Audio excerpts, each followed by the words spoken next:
introduction was like none other I've ever experienced. So thank you so much, Kurt. And thanks to everybody that came, that's here, and everyone that helped organize what is obviously a great event. Now, I'm going to talk for a long time, so I want to make sure everybody takes a seat. Teasing, but you should take a seat because So we have I want you to be some chairs comfortable. back here. There's some chairs back there. Yeah. Did you guys? I noticed there's a group of dedicated people back there who were crazily trying to find the music to turn it off. Did you find that? We've got one speaker. One speaker. Good job. Let's give them a round because they were working hard to find the music. Who's Sand? It was Rob Sand, who was the next person I was going to talk about. It's nice to see Rob. When Kurt was talking about that one tree standing out there, I couldn't help but think he's talking about Rob Sand, right? Who survived this last election and was the state official across the state. So Rob, thanks for being here and for all the things that you're doing, especially as you're facing this attack, this very partisan political attack on you personally, really. I've got to believe. Would you not agree with that? Yeah. Oh, yeah. Well, hey, I'm really happy to be here. Always happy to come home, and always really happy to know that Charles City is thriving, that it's doing well. I met the mayor for the second time. Where is he? I don't see him now. Yes, council. Oh, well, he's off doing good work. We should give him a round of applause for that. I mean, and then we have a new chair here, Jody.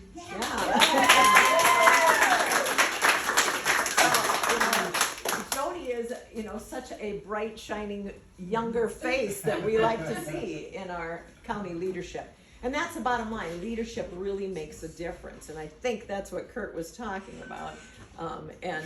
Even though that was an interesting extrapolation that was, way big for, comparing me to Johnny Appleseed. But it's going to take, as I've told people, lots of people, when it comes to propagating and bringing apple trees across the country, it took a lot more than Johnny Appleseed, right? It did. Absolutely. And that's what I want to talk about tonight, is how it's going to take all of us to get this job done.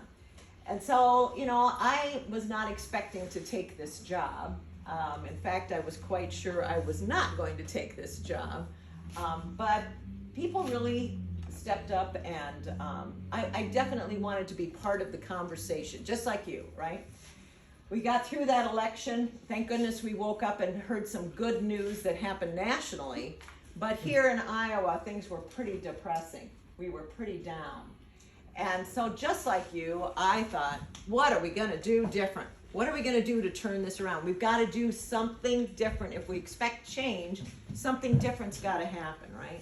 And so I wanted to be part of that conversation.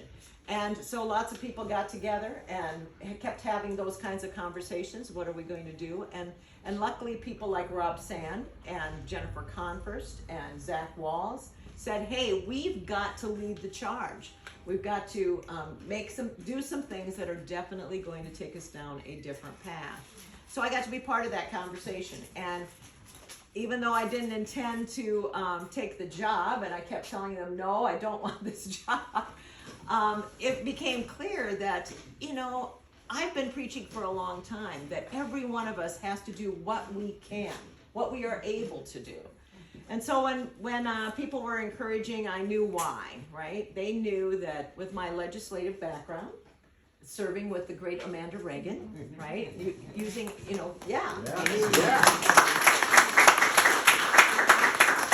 learning from her leadership and so many other people's leadership there at the state legislature, that's good, valuable experience for me. That I was part of a statewide campaign was good experience for me. That I ran for Congress, and though in my wildest imaginations, I never would have thought that I would be in the closest United States House race in all of United States history, but that's what happened, and that was a certain kind of experience too. And having to raise the kind of money you have to raise in a congressional race, that's valuable experience. But some of the most valuable experience I've had is over the last year, serving as county chair. that gave me an understanding about the big picture of how all of this works together, right? And so I understand why people thought my background is the right background at this time, at this juncture, in order to make these kinds of changes. The bottom line is that I think people know I know how to work. And even though, you know, since I grew up here and I have 5 brothers, like Frank over here, who was a past chair here. Let's give him a round. Yeah. County treasurer for how many years, Frank? Maybe 29, I think. Okay, yeah. So long time leadership, right? But you know, growing up here with 5 brothers, I always get teased, right? And they don't think that I can work, but I think the record speaks for itself, right? And so I know that that's why the people know that I know how to work.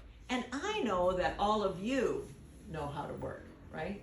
And if I didn't know that, I wouldn't step up to this. But I made a lot of phone calls and I said, people said, Rita, you should do this. And if you do this, I'll do that, right? And those are the kinds of conversations that gave me hope and gave me the thought that maybe I should step up and do this and practice what I preach, that if you can do it, you should do it because it's so important.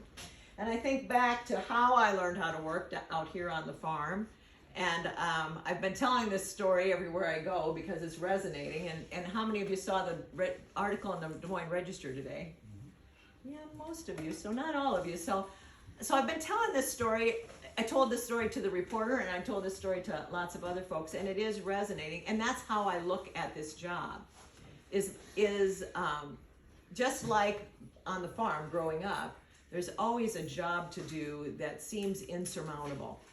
Like it's just too much, and you often can get the idea of what's the point, right? Because it's just too big a job. And so I think back about how Dad used to say, nothing worthwhile comes about without hard work. And that's a Teddy Roosevelt derivation, right? And he'd usually bring that out when there was something that we needed to do that nobody wanted to do very much. It was hard and seemed pointless to us, like picking up rocks in a field, right? Which you got to do up here in northern Iowa, right? And so, there was 9 of us and Dad, and we go out to the field to pick up these rocks, and I'm the middle child. Frank's the one, Frank is the oldest, I'm the middle, and there's 4 younger than me.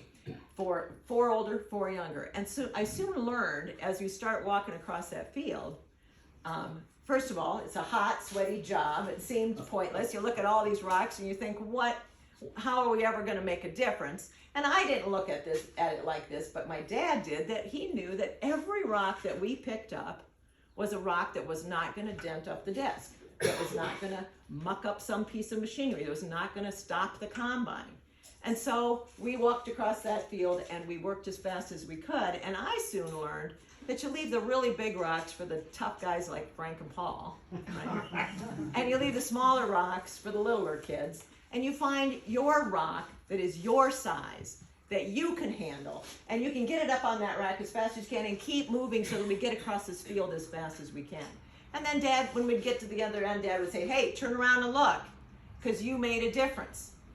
There's a lot fewer rocks out there. Now, there's still some rocks. You don't always get every one. And you know that next spring they're going to come back, right?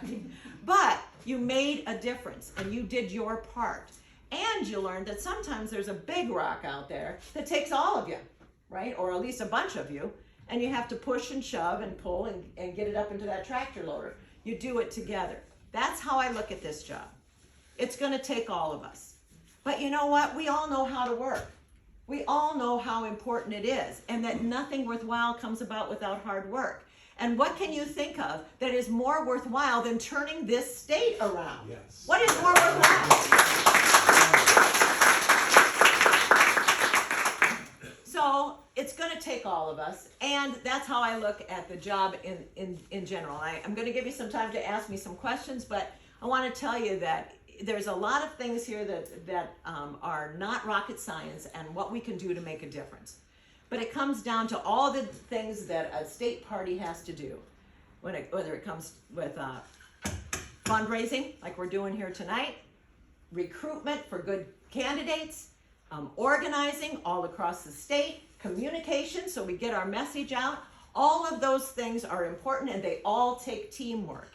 And so when I'm looking at the structure of the party, I saw that we've got a lot of work to do there. And so I worked with people like Rob and Zach and Jennifer and members of our central committee. And we were able to do something that people told us was not going to be easy to do, right? Right, Rob? Yeah. Create a steering committee for that central committee so that they can give the chair an easier way to get things done, to provide that chair with better guidance and more timely advice going down the road. We got that done. We've got some other things that we have to do structurally, and we particularly need to empower our county parties.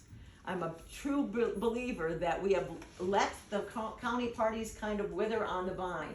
And we've got county parties all over the state that are at various levels of development. Some are doing an awesome job, are well organized, they've got lots of people going. And then we've got all the way down to a county, which I've discovered because we put out, the first thing I did was put out a county party survey so that we get an understanding of what's going on at each county level.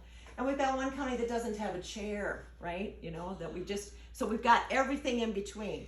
We've got to get more of an even balance there on certain things that all county parties have in play, right? That's going to take some time. It's going to take some dedication. It's going to take a lot of people moving together as a team to get that done. But I can't think of anything more important than to empower these county parties. Here's something that happened last election that we just can't have happen again. And that is that we did not get our reliable Democratic vote. And the best example of that is Tom Miller. How many people regret that we didn't get Tom Miller reelected, right? We got to deal with this bird-like character, right? So if we look at the results there, he lost by about 27,000 votes. And we had 92,000 some votes of Democrats who dropped off, who did not vote in this election. We've got to do better, and I really believe that that's what we have to do at the county level, is empower the counties to be able to do a better job of getting out that reliable Democratic vote, so that then the campaigns can come in and work on the persuadables and the less reliable Democrats and the Republicans who are reasonable, right? Then the campaigns can focus on that because they know that the county party structure has got that under control. And we're working as a team to get that done. We also have to raise a little bit of money along the way, right? I was handed a county party, state party structure that is less than desirable on the finance end of it. And I have a team that is mighty. Everybody meet Kevin back there. Yeah. Kevin's my finance manager. We've got a small group. Yeah, let's give it to Kevin. A very small skeletal group of people, and my biggest worry now is that I'm burning them out because we're doing lots of things, but we don't have enough of them, right? And I've got to raise some money so that we can add to the staff. And so again, I look at that as a team effort, and it's something we all have to roll up our sleeves on. So we've got a group of state central committee members who are working on small dollar donors, and we've got a group of people who are working on mid-range donors, people that have had good experience and are willing to help on the finance end of it. Things that people like Christina Bohannon and Liz Mathis and Sally Peterson and Mike Gronstel, and I'm trying to broaden that team out a bit. They're helping to create these kinds of fundraising events all over the state. And that's not only going to raise some money, but it's also going to empower more people, get people more involved in the party structure itself. And then the high dollar donors, of course, is my job, and those people can also help me a bit with that. And we're doing well. You know, again, Kevin is doing a great job as my finance chair, and in March, we raised more money in an off-year March than all of IDP history. So it's a good start. We got a long ways to go, but we're moving in the right direction. I think the conversations that I've had at the county party level are moving in the right direction. Another thing that we started, besides doing the county party survey, the other thing that I'm excited about is I created an IDP Chair Ambassador program. You know, when I was on Central Committee, several times the new state chair would come and say, I'm going to get to every county, 99 counties. And that is awesome, because that is a big task, and that takes dedication, and those chairs were good people to get out there and get to know people. But I got thinking about that, and I thought, I need something more long range to help than to just come one night and meet everybody and then move on to the next county. So I really think this ambassador program is really going to make a difference. Every county will have a state party chair ambassador who will come to their Central Committee meetings every month, not just once a year, every month, and be their eyes and ears, and be the liaison, and bring the message from the state to the county, listen and work with the county people, and bring their concerns, their problems, their advice. We've already gotten good advice. We've already gotten some great ideas coming back from the county back to the state. And so I'm happy to tell you that Frank Rottinghouse is the ambassador for Floyd County. And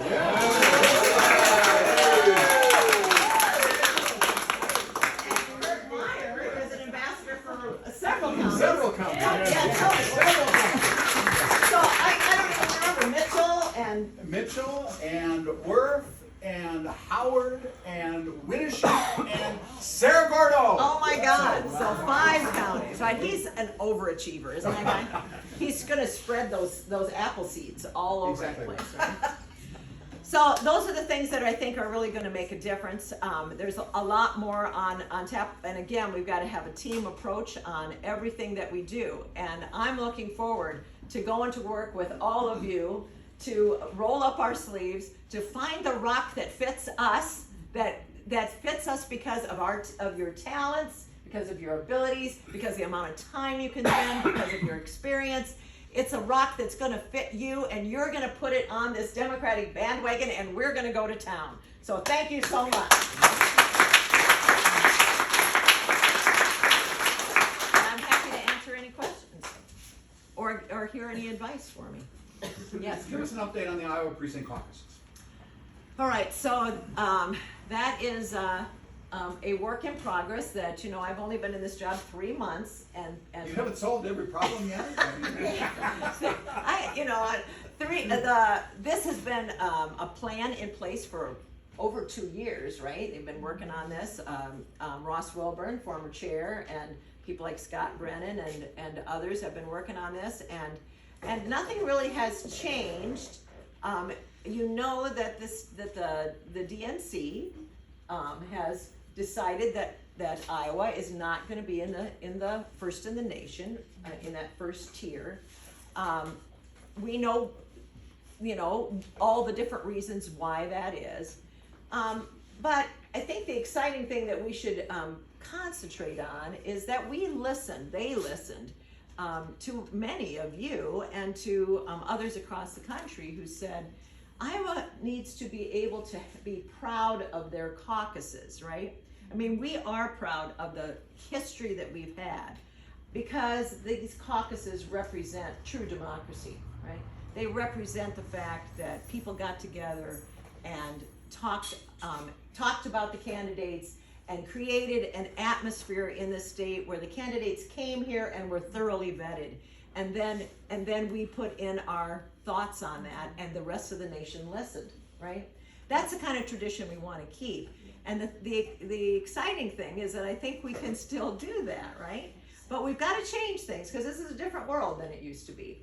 And so the fact that we have this plan that says we're going to open this up and make it more inclusive. We're listening to the criticism. We know that these caucuses are not so great for today's modern world, in that not everybody can show up on one given night when they work third shift, when they're a cop that is on the beat, when you have small children, when you are elderly, when you have barriers to getting out on that one particular night. And so let's make this a more inclusive process. And so that's why you're going to have the opportunity this time to get your voice heard on your presidential preference through a mail-in card, a presidential selection card that everyone will be able to request will be delivered to your home. You'll fill it out in the privacy of your own home and then mail it back. And I think that we should all be excited about. That's going to be a great part of our democratic process going forward. We're still going to have caucuses, and they are still going to be held on the same night as the Republicans, and we're going to still have the opportunity to talk to each other and share and have that same historical kinds of conversations. We're just not going to couple that with the complicated process that we used before, right? We're going to make it simpler, and we're going to make it more inclusive, and we'll see what happens. As far as when this is going to take place and how all that is exactly going to work out, that is a work in progress. We have just a couple days here before we will publicly put out our delegate selection plan, and you'll be able to get to look at that, but it will still not have concrete dates in it because we don't know. Things are still in flux, right? We don't know what New Hampshire is going to end up able to do. We don't know if Georgia is going to be able to fix their issue. We don't know what the DNC is going to end up with that first tier. And so we're going to take a wait and see attitude on it and see how we can't end up with a process that is first and foremost good for Iowa Democrats. And in spite of the fact that the Republicans are trying to pass legislation that tell us how to run our caucuses, we are definitely not going to go along with that. We're going to be in charge of our own caucuses. We get to decide how it's done, when it's done, and we're going to have a great process in the end. So, does that answer the question? Yes. All right. Thanks. Yes, ma'am. Will those cards, what will be counted as our actual vote? Go into the caucus or those preference cards? Those preference cards will be your voice on who should run for president, right? Okay. That's Well, it. one thing else I can say is I have my daughter, her significant other, he's African American. They've got, kids, and she really wants to move out of the state, be where the state's going, and I don't blame her. She would like to move to Minnesota. And I've heard that from other people too. Sad, isn't it? It is sad, but I worry about my grandkids going to school, and with Iowa saying, oh, it's okay now that kids can bring guns to the parking lots, Yep. Well, again, that's why it's so important that we recruit good candidates, and that's something else that I think is really important to work with our county structure on, because that's where the recruitment begins, right? If we're gonna, hi, come on in.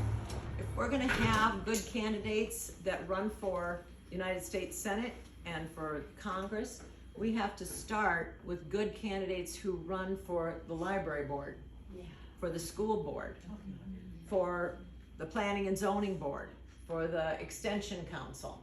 That's where it starts. And I don't know that we have done a good job of really recruiting at the local level where you know the people and you can do a good job of picking out the kinds of candidates that are well respected and that will be the kind of leadership that we're looking for. And I think it's so clear that if you encourage someone to run for school board, and it does take encouragement, right, Amanda? Good people don't just say, hey, what can I run for, right? You have to have a strategy around that in order to get those good candidates to step up. But I tell you what, somebody who's served for a couple of years at the school board has gained a whole bunch of skills that are going to come in handy as they continue up the leadership trail. I mean, there's just so many good things that you add to your resume when you serve in these capacities. So that's why it's so important that we empower county parties to have recruitment teams and really work hard at that and have a strategy around that. And another thing that because in the end, if we can't be in a situation where we can say, yes, you should come to Iowa, to our own children, if we can't say to them, yes, this is a land of opportunity, you should come here, live here, then we're in a bad place, right? one thing that I didn't mention earlier was that another reason why I think people really were happy to see me step up was because of the fact that I live on a farm, that I'm an active farmer, and that they know that Democrats have got this problem with rural Iowa, right? And that across the country, Democrats have a problem with the rural vote. Well, I don't think that that is necessarily true. I think that we have struggled to take claim on that. But here's the reality: who besides the Democratic Party has fought harder for the middle class and for working class and for small towns and rural people? It's the Democrats who have done that, right? We just need to work harder to send that message. And so I think that's why they were happy that somebody who is an active farmer is in this role and represents the Democrats and saying, we don't have a rural problem, right? We just need to work a little bit harder to make a difference in these rural counties because we have been losing them at too large a margin. But look what's happening to rural Iowa under how many years of Republican control? Too long, I forget how many years. But look what's happening to rural Iowa. That's under Republican control. We're seeing these small towns struggle, and our kids are leaving the state, and if they're not leaving the state, they're moving from rural places to the bigger cities. That bleeding has got to stop. There's a great quality of life. Where I live, it's a great place to live. Young people should enjoy living out there because they should have the amenities that they deserve. And so should the older people, right? But when you don't have health care that is close enough to drive to, that's a problem.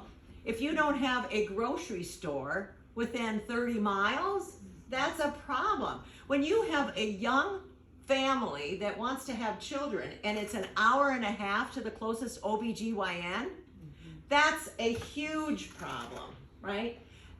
Those are things that the Democrats are fighting for and believe in, and if we are put in power, we will turn that around. So we just have to roll up our sleeves and make sure that we're having these kinds of conversations. And I know it's not easy because it's been such divided times. When I drive out of my driveway, I go this way, and there's a guy that I have known for a long, long time, and he used to have just one Trump flag flying.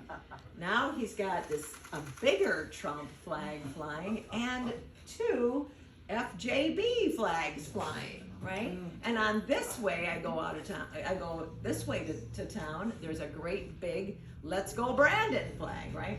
Everywhere we look at, out there, that's what we see. And so, again, we've got to start doing a better job of making our case, pitching our case to rural Iowa. And I really was struck by this. I was talking to a seed corn salesman not too long ago, and he doesn't sell for Pioneer or DeKalb, the big guys. He sells for a smaller place, a smaller company that is doing well, right? But he said that their salesmen are trained that they have to have 3 conversations with a farmer before they ever talk business, right? I think that speaks to me as a Democrat, that we've got to have 3 conversations before we ever start talking partisan politics, right? Because what we've lost is trust. We've lost to Fox News and conservative talk radio and all these radio stations that are owned by conservative entities. And so people are hearing that message all the time. We've got to clutter that up a bit with a personal one-on-one conversation that starts to open up those channels of communication and gives us an opportunity to know what we have in common, because that's the bottom line. The things that we have in common are the values that Democrats believe in and will deliver if we can just get through the noise and have that conversation. So that's again where we got to roll up our sleeves and everybody has to go to work getting that done. And so that's why I'm a big believer in these neighbor to neighbor programs that we're starting across the state. And each county I think is going to do something like that eventually, and we're going to get better and better at it as we continue to do it. So do you think Iowa has changed fundamentally, I mean, the beliefs of Iowans, because it feels like that? It does feel like that. It does feel like that. It totally feels like that. I am hopeful that that is not true, right? And I think when you just look at your day-to-day life, it seems like it's not true if you just recognize that good things happen every day, right? It But all. it's crazy to have a legislature that is so obsessed with these really mean-spirited, taking people's freedoms away, targeting people who are already vulnerable. It's so mean-spirited. It is, and so that's kind of a interesting way to look at it, because this legislature, these Republican legislators are very much extreme, I believe, in comparison to the common person, right? And I think that is why, if we analyze and we look at the campaigns last time, did you see any campaign ads that say we're Republican and we're going after public dollars and putting them into private schools? Did you see ads like that? No. Did you see any ads even that said we're going to go after women's reproductive rights and we're going to take them completely away? Did you see that? No. So they didn't tell the right story, right? And if they had told their real intentions, maybe the election wouldn't have come out the same. Because I think fundamentally we have more in common with folks than it feels like we do, right? So again, I don't think, I think the vast, that's why I appreciate that you guys are here, because you care, and because you've got you've had experience, you've been out there knocking doors, you care enough to make the phone calls, you're the worker bees, right? Most people are not. Most people are just living their lives, and they've got lots of reasons for it. Some, there's a lot of people that don't have a lot of extra time because they've got health problems, because they are strapped with money, because they got alcohol addiction, because they have all these things, right? And a lot of people are just not that into politics, and they don't want to read about it. They don't want to learn about it that much. I mean, there's so many reasons why there's not as many worker bees as there are other folks, right? And those other folks, they still want to be good citizens. They still want to vote. They still want to be somewhat aware. They want to do their civic duty, but they expect somebody else to carry the heavy work, to do it, to be their voice and to look out for their best interests. And that's kind of what's happened when Republicans lead a dishonest campaign. Then those people, how are they supposed to know when they are not as involved as you and I are, right? I think that's a real problem. And that's, again, why I'm such a believer in these neighbor-to-neighbor programs. We've got to get through that noise. We've got to educate people. We've got to have those kinds of conversations. We've got to find common ground with more people. And we got to figure out how to do that differently than we have before. Because it is a different world, There's not as many people that want to knock on doors. And in some places, it's downright scary to knock on doors. Oh my God, you could get shot. Nowadays. And I think that's going to affect us. So we've got to figure out different ways to get together with people, to make it more fun. I think going back to those stories about growing up and working hard, Frank and I would tell you that that was the best thing about Dad. Was that we could take a terrible task and he would always make it fun, and that's something I'll tell you about my own family is that, they'll tell you that, oh God, don't let Mom tell you, let's go do this, it's gonna be fun. Oh no, right? Because they have to get, you kind of got to drag them there. But then we have fun because we have fun together, growing up with 9 brothers and sisters, even though you think about some of the tough things going, that we had a lot of fun. And I think that that's important for us to remember as Democrats, that this is hard work. and that we gotta go through the hot, sweaty times, and we gotta address the insurmountable sometimes. But in the end, we ought to have some fun doing it, right? And I think we can. I mean, I think that's what it's all about, is having fun along with the struggle. And then, think about it, Kurt's been saying this kind of several different ways, but in the end, won't it be fun when we look back and say, we did that? We got that done? Remember how hard it was?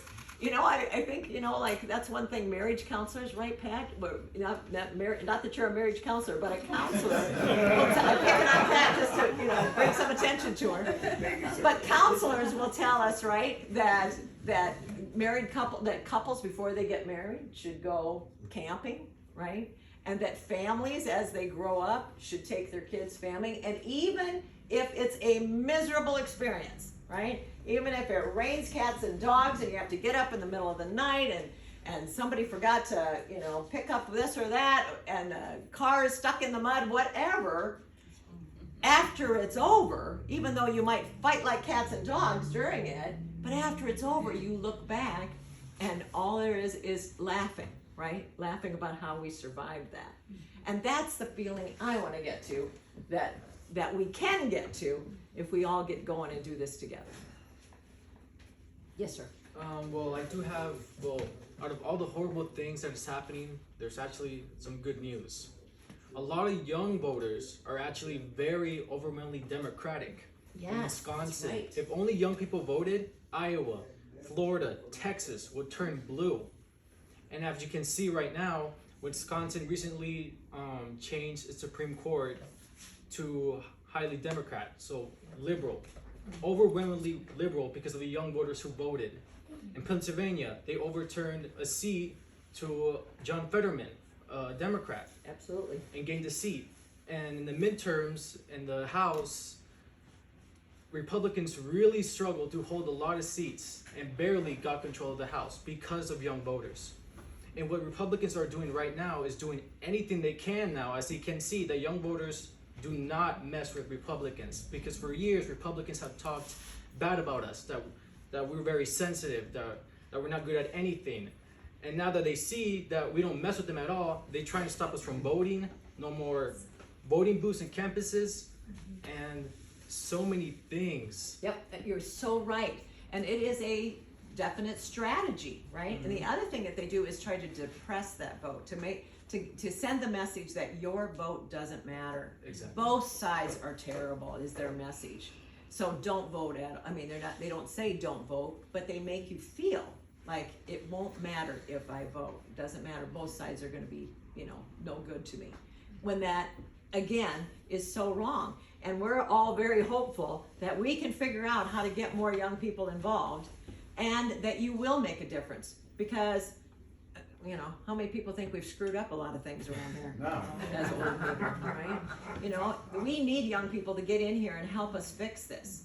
And, if I could just pick on one issue, that I think young people are overwhelmingly gonna help us get that done on is in gun safety, right? Yeah, definitely. Because they are not gonna tolerate this anymore. We just have to get more of them involved and more of them leading the way. We need your leadership. So happy you're here and really hoping that, you get involved more and bring more young people and help us figure out how to get more young people involved. Oh yeah, in the midterm elections, I did convince a lot of girls at our school to vote. Because at first they were like, I don't really care about this, like what's the point? I was like, what if you're raped and you're forced to have a baby? And they're like, oh yeah, I don't want that to happen. So I convinced a lot of people from my Snapchat, like, hey y'all, go vote. Here's a list of people to vote. Make sure it says Dem or Democrat, no Republican. Vote for these people if you want your rights. And they were like, So okay. Jody, you got him going. All right. Yeah, and I convinced a lot of young people my age to go vote.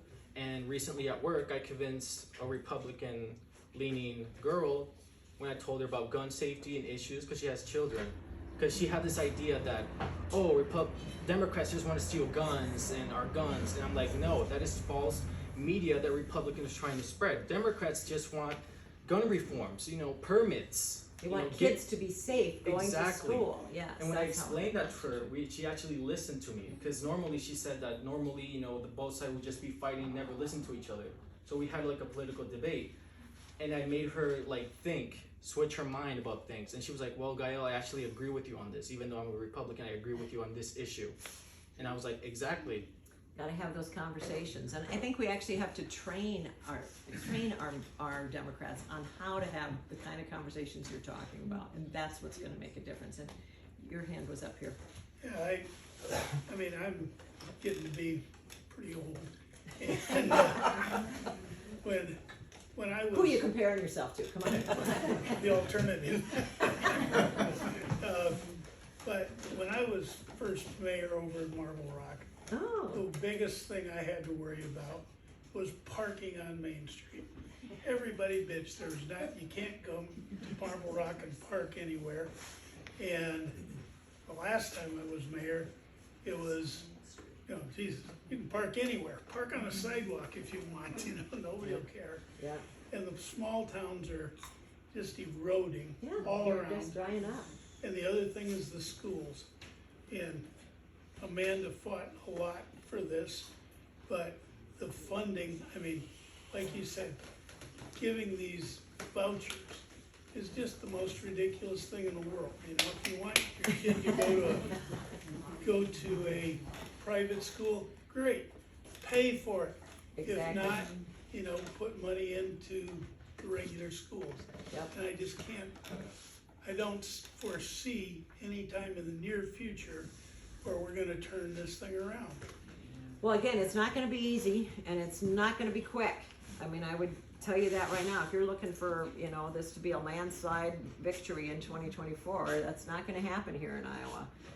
We've gotta have our eye on the prize and the long goal, and that every single thing we do is gotta be with our eye on how can we get more Democrats elected, right? And that is not an easy task, because we've got a lot that we're working against. But, I think to your point, the research that we've done since the election has told us that people believe that Democrats don't value hard work.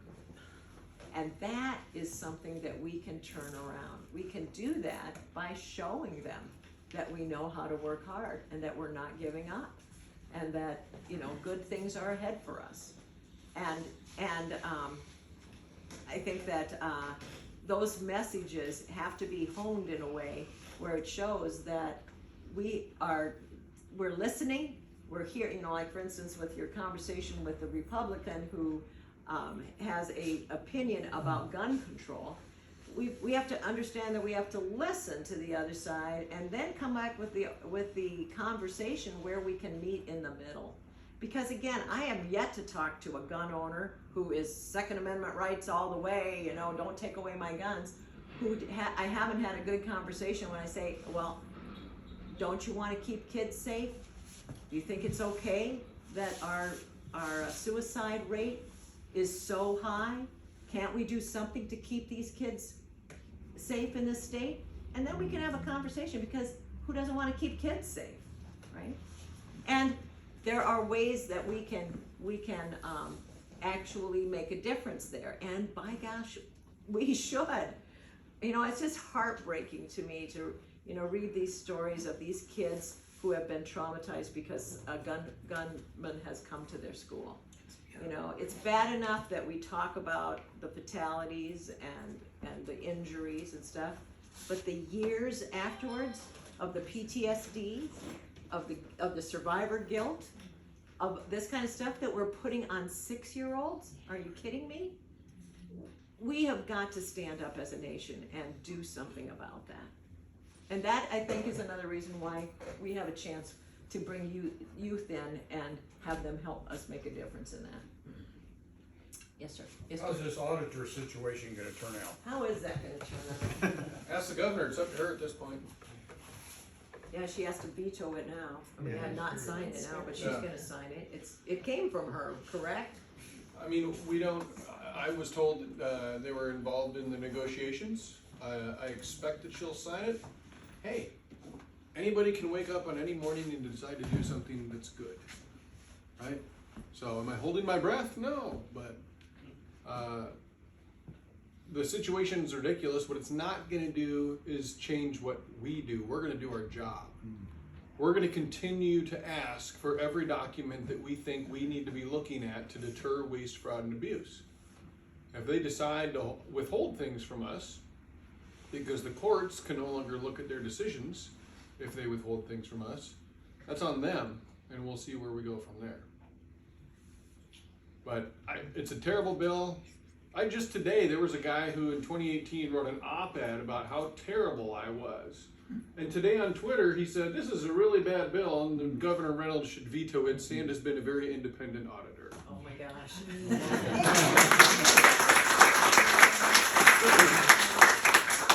So if you want to talk about things that are changing, I mean, that's one of them. You look at the vouchers bill, you look at the bill cutting checks and balances in state government. Let me tell you folks, people right now may not be in love with the Democratic Party, but they're getting mad at Republicans. What's the evidence of that, Rob? Me talking to people. Do you I don't want to. Me talking to people, you mean? No. Well, no. My answer to your question is being active on social media, doing all 99 counties every year, many counties, most counties more than once, right? So 99 county tour, that's cute. Come along with me for a year and see how many counties you go to and how many times. And when I come to town, it's a town hall with notice in advance to the media, so anybody can actually come ask a question of me, because I'm not scared of answering questions, right? So I talk to everybody. I make myself available to everybody on social media and in person. And I've had people come out of the woodwork like this guy saying, I don't know what they're doing up there. All of that has an impact. And when you look around the state right now, keep this in mind, right? Number one, I'm going to use a sports analogy, but we can't forget that politics and policymaking isn't sports. It isn't us versus them. It's supposed to be about collaboration. If we start thinking that the only thing that matters is the color of your t-shirt or the color of your hat, then we're not any better than them, right? That said, this is a useful analogy. Everybody who follows sports knows that in every league, every year, there are teams that are better than their record and teams that are not as good as their record. If you go undefeated, but you won a bunch of your games by 3 points, a lot of close games. You could end your football season 7-5 in college football, and if you lost a bunch of close games, like, well, you were actually much better than your record shows. The Iowa Democratic Party is actually in much better shape than its record shows. And let me give you some numbers, some scores to point that out, okay? We had 3 of the top 5 ticket crossing candidates in the country in 2022. Me, Tom Miller, and Mike Fitzgerald. 3 of the top 5 in the United States of America were in Iowa. That's because Iowans are actually still pretty comfortable voting for Democrats. 48.7% of Iowans voted for 3 of them for statewide office. 3, right? That isn't the gulf that it feels like we have because of the last 8 years of top of the ticket losses. Your national 2020 U.S. House race was an 18-point margin. In Iowa, our averages were 12, but that's when you're including the 4th. You look at the 3rd, in 2020, our average margin was 1.5 points. In the same year that around the country, it was 18 points, okay? So if you look at that stuff, look, have we had a lot of L's at the end of the day? Yes. But we are actually doing a lot better than many other states. We are staying much more competitive than many other states. It doesn't feel that way. It doesn't feel that way. And we should talk about how painful that is, but I don't think that Iowa has changed. Iowans are stuck in this same stupid system that forces you to choose one or the other. And a lot of people have tuned out because they're sick of politics. To Rita's point, they're like, I will vote, I will try to be informed, and other than that, I'm trying to be happy with my life. Yes, that's exactly. So why would I pay attention to politics? Yep. It's just people yelling and screaming at each other all the day long, right? Yep. And they're sick of that. They're sick of this division. And I do think, Frank and I were talking about that today, that people like to think back to the days when you had a Tom Harkin and a Chuck Grassley, right? Who, you know, represented the whole state, both of them, and that people on both sides voted for the other, right? I think people liked that purple kind of notion because they thought, well, we've got somebody that's gonna push this way and somebody who's gonna push that way, but they're gonna find common ground. And I see the heads nodding. I think people like that, and I think we can get back to that. It just doesn't seem like it, yeah. One more question. Oh, Then you can, that gives you time to mingle then.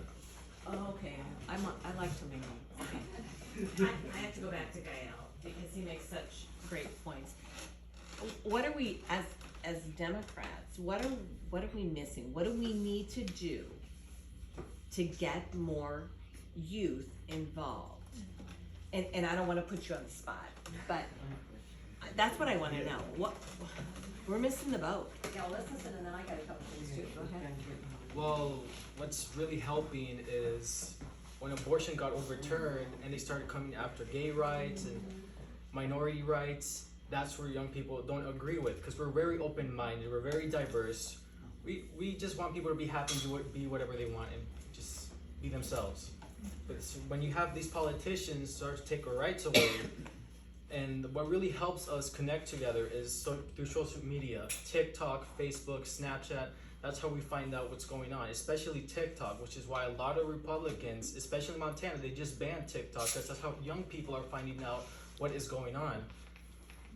And that's how they're finding out all the information, and they're going out to vote. And through social media, they're posting like, hey, this is the date where we should vote, when and where, and that's how we get our information. And the Republicans don't like that. So they're trying to prevent us from voting, making it harder, trying to raise the voting age to 21 now, which is freaking crazy. Are you kidding me right now? Like, and we're angry. Yeah, I'm angry about And just that like in too. Tennessee, when the two young black representatives of Tennessee spoke up against, gun violence, because, the Republicans weren't doing nothing about it.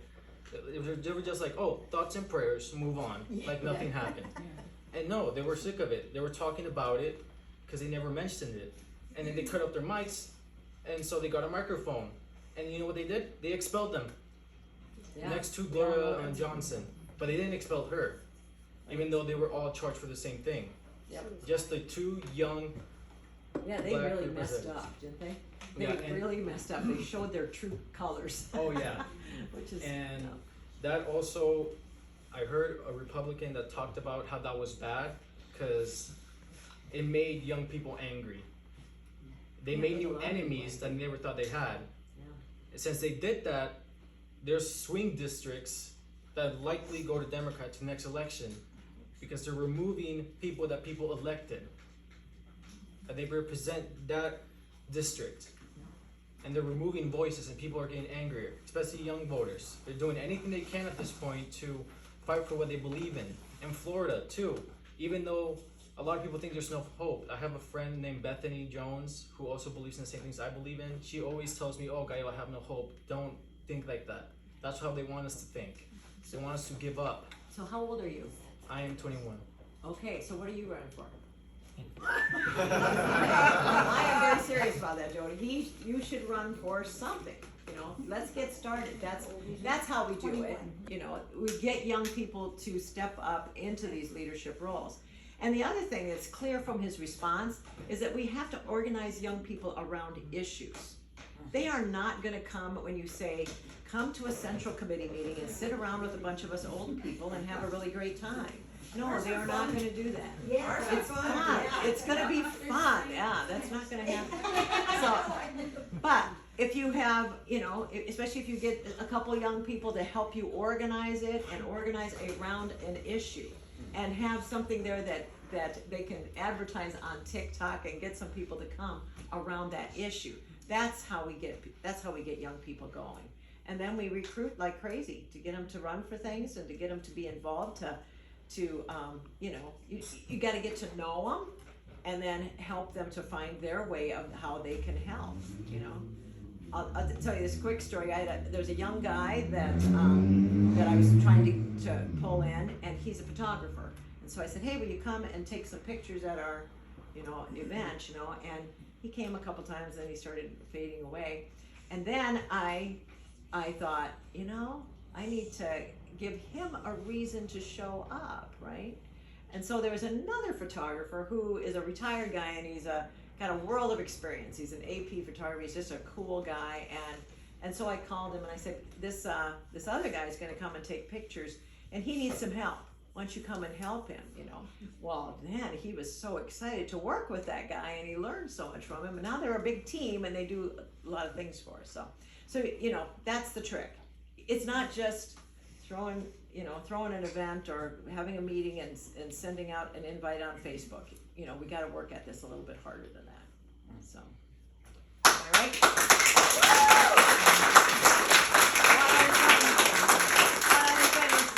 Don't forget why you came. I mean, you came to talk to each other and to be fortified, and I hope you go away with that. I hope you go away with some hope and some feeling that we can do this. If we do this together, we can get it done. So I know that you're happy that Rob Sand came, and that Rob Sand is working hard for us in so many different ways. I know that you're happy that you got the leadership that you have in this room, with so many good local people that are going to help us get these things done. Remember that for us to bring it all together, the state party's got to have some money to get that done. So dig deep. Be generous, and we will put that money to good use and make good things happen together. Take your hope, leave your money.